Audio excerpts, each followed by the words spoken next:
চায়ের কাপে ভেজানো বিস্কুটটিও বলে দেয় কারোর প্রতি বেশি ডুবলে নিজেকে ভেঙে পড়তে হয়। খুচরো পয়সার আওয়াজ সবসময় বেশি হয়, কিন্তু বেশি টাকার নোটের কোনো শব্দ হয় না। তাই সকলকে নিজের মূল্য বোঝাতে সবসময় চুপ থাকো। সময় তোমার মূল্য ঠিক সকলকে বুঝিয়ে দেবে। আত্মসম্মানের চেয়ে বড় আর কোনো কিছু নেই। কেউ তোমার জন্য একবারের জন্য ছোট করলেও তাকে চিনে রাখো এবং তার থেকে দূরে থাকো, কারণ প্রশ্রয় পেলে সে একই কাজ বারবার করবে। কখনো তুমি যতই ভালো হও না কেন, নিজেকে তুমি যতই অন্যের কাছে বিলিয়ে দাও না কেন, যতই কষ্ট সহ্য করো না কেন, কিছু মানুষের কাছে তবুও তুমি কখনোই ভালো হতে পারবে না। কচু পাতা দেখেছেন নিশ্চয়, উপরটা সবুজ কিন্তু ভেতরটা চুলকানিতে ভরা। তেমনি কিছু মানুষ আছে, উপরটা মানুষের মতো দেখতে হলেও ভেতরটা একদম আবর্জনাতে ভরা। ছোট ছোট ভুলের ক্ষেত্রে সচেতন হন। মনে রাখবেন, একটি ছোট্ট ছিদ্র বিশাল জাহাজকেও পানিতে ডুবিয়ে দিতে পারে। মানুষের প্রিয় হতে গেলেও অর্থনৈতিক যোগ্যতা লাগে, কারণ যে মানুষের কাছে অর্থ নেই সে কখনোই কারোর প্রিয় হয় না। কথাটা শুনতে খারাপ লাগলেও বাস্তব। কখনোই নিজের দুর্বলতা কাউকে জানাতে নেই। অর্ধেক লোকই তোমার কষ্টটা বুঝতে পারবে না, আর বাকি অর্ধেক তোমার দুর্বলতার সুযোগ নেবে।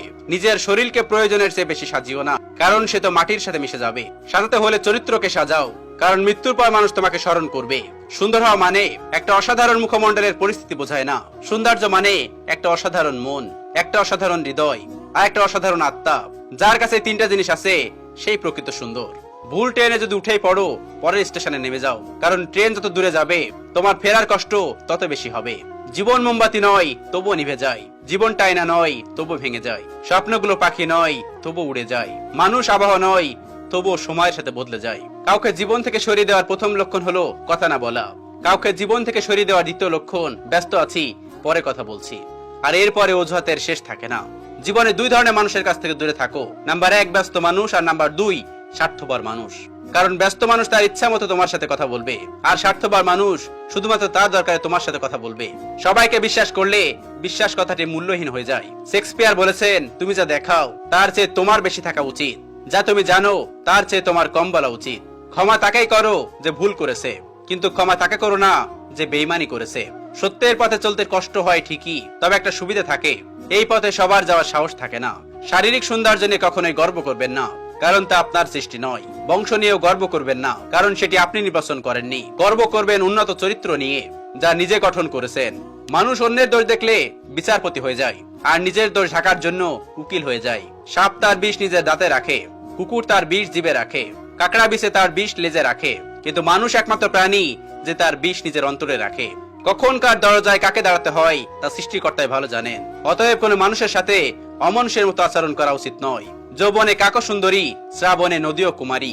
ক্ষমতা থাকলে মিথ্যা কথাও বাণী, শক্তি আর টাকা থাকলে মূর্খও জ্ঞানী। সমস্যার সমুদ্রে ডুবে যাচ্ছে ভেবে আতঙ্কিত হও না। সৃষ্টিকর্তার উপর আস্থা রাখো, তিনি তোমাকে টেনে তুলবেন, নয়তো তোমাকে সাঁতার শেখাবেন। আগে মানুষ মিথ্যা বলতে ভয় পেত পাপ হবে বলে, আর এখন মানুষ সত্য বলতে ভয় পায় বিপদ হবে বলে। পাতা ঝরার আগে পাতা রং বদলে যায়, আর মানুষ বদলানোর আগে কথা বলার ধরন বদলে যায়। নরম কাদা যেমন একবার পুড়ে ইট হয়ে গেলে আর কখনো নরম হয় না, তেমনি বিশ্বাসটাও একবার চলে গেলে আর কখনো ফিরিয়ে আনা যায় না। সফল হওয়ার চেষ্টা করার বদলে দক্ষ হওয়ার চেষ্টা করো, সাফল্য এমনিতেই আসবে। একটা ভালো মন বদলে দিতে পারে একটা খারাপ জিনিসকে, একটা খারাপ মন নষ্ট করে দিতে পারে একটা সুন্দর জীবনকে। তাই সুন্দর মানুষকে নয়, সুন্দর মনকে খোঁজো। দুশ্চিন্তা দূর করার একমাত্র উপায় হচ্ছে নিজেকে ব্যস্ত রাখা। যাদের কাছ থেকে তুমি শুধু অবহেলাটাই পাও, তাদেরকে গুরুত্ব দেওয়া বন্ধ করো, কারণ তোমার নিজের একটা আত্মসম্মান আছে। নিজের সন্তানদের কখনো ধনী হওয়ার শিক্ষা দিও না, তাদেরকে সবসময় সুখী হওয়ার শিক্ষা দিও। এর ফলে যখন তারা বড় হবে, তখন তারা তোমার অনুভূতির মূল্য দিতে শিখবে, অর্থের মূল্য নয়। কিছু কিছু মানুষ সারা জীবন ভুল ধরে কাটিয়ে দেয়, নিজের ভুলগুলো দেখেও দেখে না। চোখে জল তখনই আসে যখন মুখের কথা বুকে এসে লাগে। তোমাকে যে যাই বলুক চুপচাপ শুনে যাও, কারণ জবাব তুমি নয়, সময় দিবে। যাদের নিজেদের যোগ্যতা থাকে না, তারাই অন্যদেরকে নিয়ে বেশি সমালোচনা করে। অসৎ লোক কাউকে সৎ মনে করে না, সে সবাইকে নিজের মতো ভাবে। এরকম লোকের থেকে দূরত্ব বজায় রাখুন। নিজেকে কখনো নিরাশ হওয়ার অনুমতি দিও না। তোমার চেষ্টা কেউ দেখবে না যদি না তুমি সফল হও, আর প্রতিটা সফলতার পিছনে এই চেষ্টাটাই রয়েছে। সমস্ত শক্তি তোমার মধ্যে বিরাজমান রয়েছে। নিজেকে কখনো দুর্বল ভেবো না। ওঠো, নিজেকে জাগিয়ে তোলো, নিজের ভিতরের শক্তিকে চিনতে শেখো। তারপর দেখবে জগৎ একদিন তোমার হাতের মুঠোয়। যে সমস্ত জ্ঞান তোমাকে শক্তিশালী ও মজবুত করে তাকে গ্রহণ করো, এবং যে বিচার ও জ্ঞান তোমায় দুর্বল করে তাকে দূর করে দেওয়া প্রয়োজন।